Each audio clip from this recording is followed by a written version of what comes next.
I understand how difficult it is to move ahead financially today.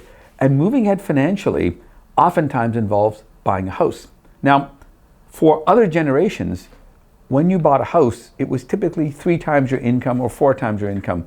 Today in North America and around the world, it's 15 times your income. And for younger people, every year that they don't get into the housing market feels like they're falling more and more behind, because you can't save that much money, yet housing prices are going like that, right? So that was the genesis for the self-funding house.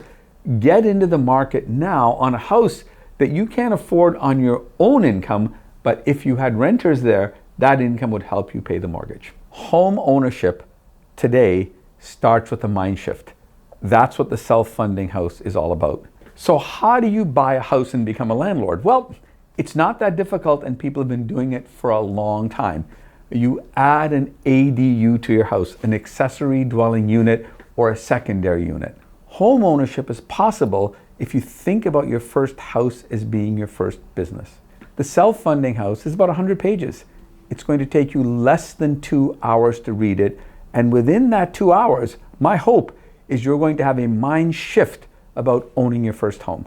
Once you have the mind shift, you're going to ask the question, well, how do I do this?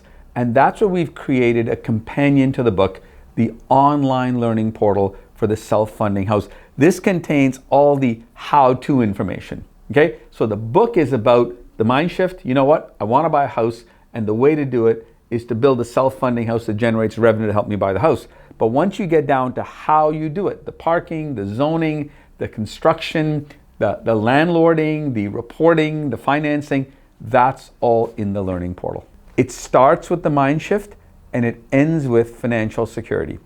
So how does a young person buy a house? Well, the answer is they become a landlord. The self-funding house book.com.